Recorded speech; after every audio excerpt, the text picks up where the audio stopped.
भूखे मारल जेतै गरीब भूखे मारल जेतै भूखे मारल जेतै गरीब भूखे मारल जेतै। प्रेम से बोला मैहर वाली मैया की। DJ Guddu Raj presented by DD Production House Sakri।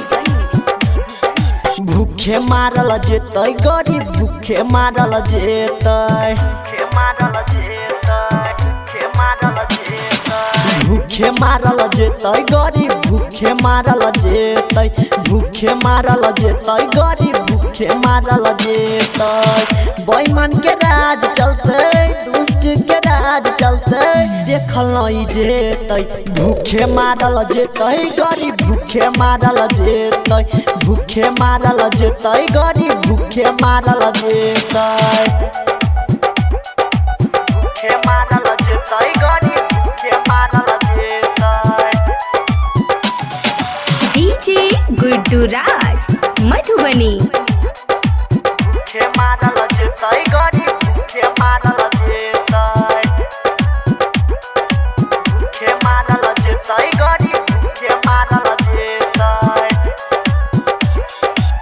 घर में गरीब त छाती पिटतै एक राती दर्द कोई नहीं बुझतै एक राती दर्द कोई नहीं बुझतै।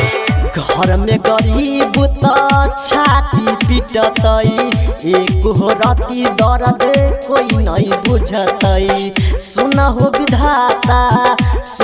विधाता देखल नहीं जेतै भूखे मारल जेतै गरीब भूखे मारल जेतै भूखे मारल जेतै गरीब भूखे मारल जेतै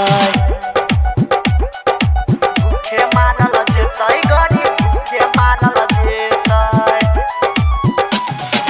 डीजे गुड्डू राज मधुबनी भूखे मारल जेतै गरीब भूखे मारल जेतै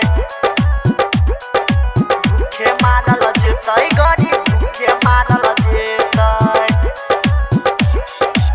गरीब के बेटा मुँह तकै छै अमीर के बेटा अन्न पानि फेकै छै अमीर के बेटा अन्न पानि फेकै छै।